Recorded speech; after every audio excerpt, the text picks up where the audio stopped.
നമുക്ക് കൂലി കിട്ടുന്ന കാര്യങ്ങൾ പോലും തള്ളിക്കളഞ്ഞു ഇവര്. ഇങ്ങനെ തള്ളിക്കളയേണ്ടി വന്നത് എന്തുകൊണ്ട്?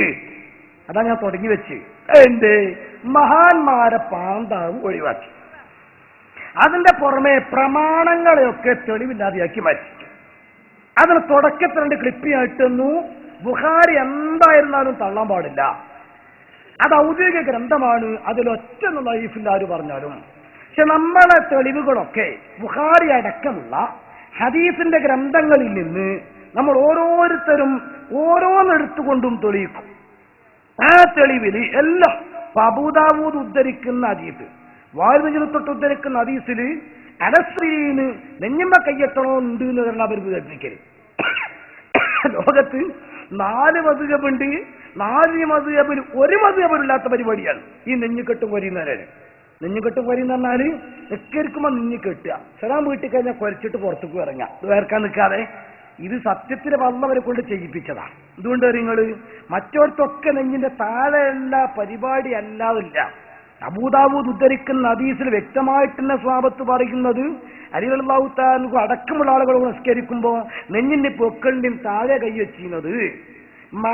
ഇമാം മഹല്ലി ഈ അലസ്വദ്രി എന്നുള്ള ഹദീസ് ഉദ്ധരിച്ചതിന് ശേഷം വിശദമായിട്ട് തന്നെ പറയുന്നുണ്ട്. അതിന്റെ അർത്ഥം എന്താണ്?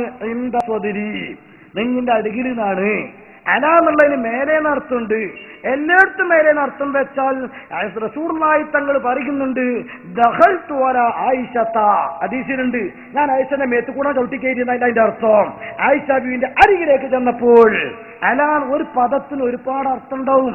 അതിന് ഏതോ ഒരർത്ഥം മാത്രം പിടിച്ച് എല്ലായിടത്തും അതന്നെയെന്ന് വെച്ചാൽ സ്വാഭാവികമായിട്ടും അബദ്ധം വരും. പദപ്രയോഗം തന്നെ അങ്ങനെയുള്ളത്. അതുകൊണ്ടാണ് ഒരൊറ്റ ഇമാമും നെഞ്ഞിന് മേലെ പഠിപ്പിച്ചിട്ടില്ലെന്ന് മാത്രമല്ല, 1929 അച്ചടിച്ച് പുറത്തിറക്കിയ ടി.കെ. മൗലവി, ഇ.കെ. മൗലവി, എം.സി.സി. മൗലവി മർഹൂംസ്, ഈ 3 മുജാഹിദിന്റെ മൗലവിമാരും കൂടെ മുത്തഫഖുൻ അലൈഹിയായിട്ടുണ്ടാക്കിയ കിതാബു അവ്വലി ഫിൽ അമലിയാത്ത്, അതിൽ പറയുന്നത് അല്ലാഹു അക്ബർ എന്ന തക്ബീർ ചൊല്ലി വലത്തെ കൈ കൊണ്ട് ഇടത്തെ കൈയിനെ മണിബന്ധത്തിൽ പിടിച്ച് നെഞ്ഞിനും പൊക്കിളിനും ഇടയിൽ വെക്കേണ്ടതാണ്. അന്ന് അവർക്ക് തിരിഞ്ഞത് അങ്ങനെയാണ്. പക്ഷെ അന്ന് മുജാഹിദ് ഡേഞ്ചർ അല്ല. അന്ന് മൗലൂദുണ്ട്, അറബിയുടെ കുത്തുബയാണ്, പെണ്ണ് വരാൻ തുടങ്ങിയിട്ടില്ല, 20 ഉണ്ട്. പിന്നെ മുജാഹിദിന് വിഷം കൂടി ഇങ്ങനെ വന്നു. കൂടി വന്നപ്പോൾ അള്ളാഹ്ക്കും തന്നെ പിന്നെ ഇതൊന്ന് ബോധ്യപ്പെടുത്തി കൊടുക്കണം എന്നായല്ലോ. തിരിയുന്ന ആളുകൾ ചിഹ്നം കണ്ടിട്ട് ചെയ്തോട്ടെ, അങ്ങനെ തീരുമാനിച്ചു. കെട്ടുപടിയിക്കോട്ടെ. ഏതാ കെട്ട്? ട്രാൻസ്ഫോർമർ കണ്ടിട്ടില്ലെങ്കിൽ സാധാരണ ഉണ്ടാകുന്നത് വലിയ ജനറേറ്ററിന്റെ അപ്പുറത്തും ഉണ്ടാവും ഒരു അസ്ഥികൂടം, ഒരു തലയോട്ടി, 2 അസ്ഥികളും. കാഴ്ച ബംഗ്ലാവിലൊക്കെ നരി, സിംഹം, പുലി അതിന്റെ കൂടിന്റെ പുറത്തും ഉണ്ടാവും. കളിക്കണ്ട, ഡേഞ്ചറാണ് കേസ് എന്നാ. ഇതേപോലെ അല്ലാഹു അക്ബർ എന്നെ തുടരണ്ട, സലാം പറയണ്ട, മൈത്തുസ്കിക്ക ഡേഞ്ചർ ആടുന്ന ഈ ഒരു ചിഹ്നം വരാതിരിക്കാൻ സ്വാഭാവികമായിട്ട് നോക്കിക്കോ നിങ്ങൾ. പ്രമാണബദ്ധമായി നാം അവതരിപ്പിക്കുന്ന വിഷയങ്ങൾ ഇങ്ങോട്ട് നോക്കിയത് അപ്പം ഒരു പ്രവർത്തിച്ചപ്പെടും. അതുകൊണ്ട് പ്രമാണങ്ങളൊക്കെ ലൈഫാക്കാൻ തീരുമാനിച്ചു. ഒറ്റയടിക്ക് ലൈഫാക്കാൻ കഴിയൂല. അതിന് എടുത്തൊരു ഹിക്മത്തുണ്ട്. അയാൾ പറഞ്ഞു, അങ്ങനെ ബുഖാരി മുസ്ലിം എന്നൊന്നും പറഞ്ഞിട്ട് നിങ്ങൾ ആ 2 ചട്ടയുടെ ഉള്ളിൽ ഉള്ളത് എല്ലാം അംഗീകരിക്കാൻ പറ്റുമെന്ന് മനസ്സിലാക്കണ്ട.